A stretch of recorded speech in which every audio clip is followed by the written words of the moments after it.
So we're like 10 seconds out of the jaws of certain death. Well, certain, I mean, that's relative. And this meatball... This meatball pulls a ring out of God knows where. Yeah, where did you hide the ring? A lady never tells. Well, needless to say, this lady was impressed. Well played there, man, no? Wasn't Conrad gonna get us some more beers after he helped Fliss? Maybe he decided, hey, I'll drink some, and then he got drunk. And since he was drunk, he forgot to bring it to us. And he just kept on drinking, and he drank all of it. Sounds like you've had some experience with this kind of phenomenon. Yeah, I've been studying it for years. I'll go look for him. Oh, we found a bullet lodged in the plane. Huh. I left it below deck if you want to check it out. So, how does it feel to soon be known as the Mrs. Julia Smith? Honestly, I wasn't sure how it would feel, but now that I hear it, it does have a nice ring. So, I guess we should talk about wedding plans. Eventually. I'm sure my dad will want to spare no expense. Great. What? If your dad pulls out all the stops and we have the wedding of the century, people are gonna think I married you for your money. No, I was hoping they'd think you married me for my hot bod. Julia. Hey, anything's not a big deal. Really. I'm sorry that's on your mind. The second you said yes, I could see our whole future rolling out ahead of us.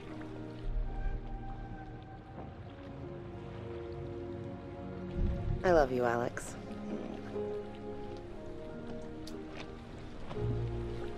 Where did everyone go? There was much celebration to be had. I'll go find them. You just relax. Hey, you seen my brother? Or Fliss? No, I got distracted. Let's go get him. Sure.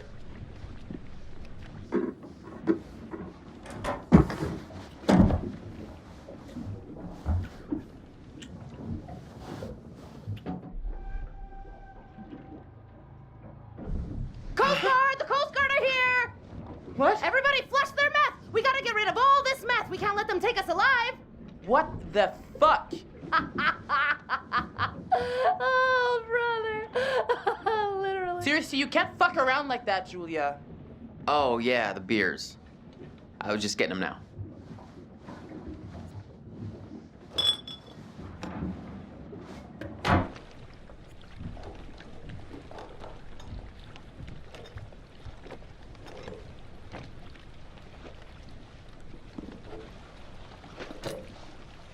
All right, now that everybody's here, let's take a look at the navigator's pad we found.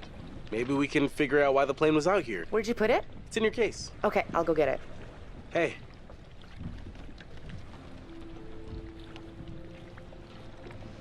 So, how's it feel to be a man post-proposal? Relieving, honestly. Been carrying that around for a while.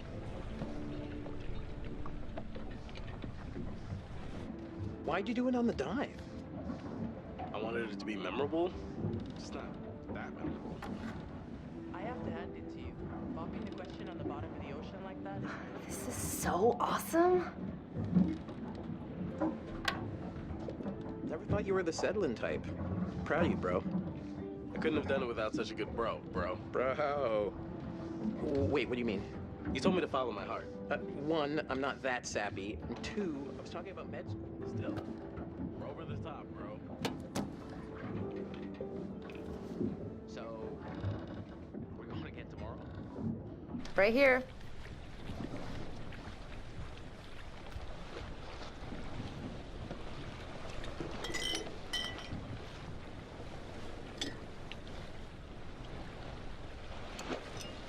Hey, whoa there, sailor. Excuse me? Careful. If you did decompress too fast, then you should go easy on the beer. Alex, I'm fine. I think if I got the bends, I would know by now. Not always. Sometimes the bends can be super delayed. It could be hours or a day or two. The bends? Yeah, it's when you come up from a dive too fast. Yeah, decompression sickness. Nerd. Little nitrogen bubbles that get stuck in your bloodstream. Hurts like a bitch. It's really serious. Divers get sick and die from decompression sickness every year. And that is why the good Dr. Conrad says drink them if you got them, because either you're fine or you're going to want a little something to ease the pain. Julia, I'm telling you not to drink any alcohol right now. Oh, come on. Telling you? Take orders from this guy? Just drink a beer.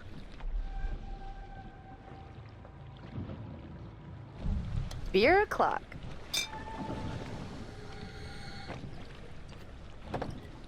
All right, everyone, check it out. Manchurian gold. Who wants to find some sunken treasure? So what do you think, Captain? Coordinates? Those are coordinates, all right. Maybe the plane's destination? You think we could get there by tomorrow? It takes a couple hours if the weather stays steady. Wow. You find anything else?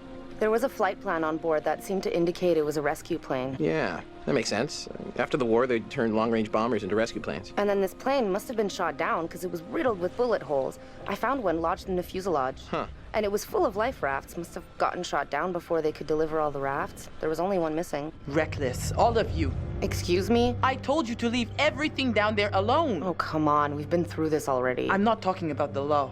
No, hey, they were respectful. No, you did whatever you wanted.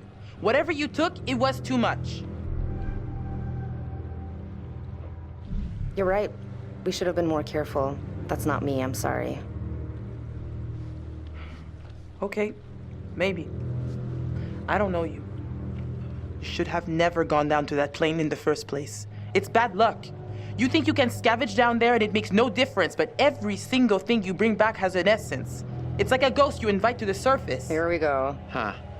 I never thought about it like that. You never think about much of anything. Well, maybe I never heard about such cool ghost stories. They're not cool ghost stories.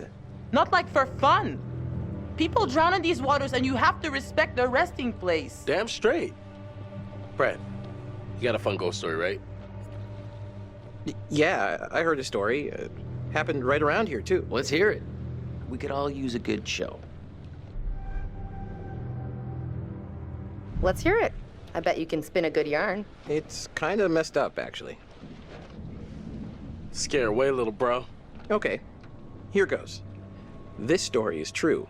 It had happened right near here, in an old lighthouse. Classic setup. Wait, true story? Where'd you hear this? If you need to know, it's ripped right from the rotting pages of the terrifying, ancient in-flight magazine I was perusing on our way here. The lighthouse stood atop an atoll, isolated from the rest of the world, a lone beacon in the night, a sailor's respite. The lighthouse keeper would hear the waves pounding the rocky shore. One misty morning, he comes upon a woman covered in blood. She's stumbling down the beach. He hurries to her aid and she falls into his arms, sobbing. As he hurries her back to the lighthouse, he asks where she's from. He doesn't waste any time. Smooth. Shh. The woman answers, I live here, in the lighthouse. My parents are upstairs right now. Twist. Of course, the lighthouse keeper says, that isn't so. Of course, he's lived there alone for years. And the woman becomes hysterical and insists her parents are upstairs. So, they go to the top of the lighthouse, and there, splayed out on the floor, is a man and a woman brutally murdered with an axe. Always an axe. I mean, do people even use axes anymore? I'm just reporting the facts, cliches and all. Chopped up into little tiny giblets with an axe. So gross. Okay, so who did it? So, the woman, she's still hysterical, says her husband did it. And he's still here, in the closet. Huh. The husband, eh? So is this a warning to all future brides? Hey, no backseas. You're locked in. So the lighthouse keeper creeps over to the closet, opens the door, and, sure enough, there's a man inside. But he's cut his own throat. Horrified, he looks closer to see the dead man's face in the dark. Closer. Closer. And he sees it's his own face. And then its eyes bulge out and screams. So gross. Horrible. Hey-oh, super twist. Nice. Nice one, Squire. Oh, come on. That wasn't scary. Heavy on the cheese there, corn dog. Okay, you've all had your fun. We should all turn in. There's some weather hitting our way. No, because according to standard vessel regulation, we're all required one more beer before hitting the hay. What regulations are these? It's standard issue regulatory institutional protocol subdivision 1099. Uh-huh. Where'd you read that? The internet. Oh, so you found a website that tells you to drink beer under every circumstance. I'm just following orders, ma'am. I'm into this website. 10-4, good buddy. And I'm out.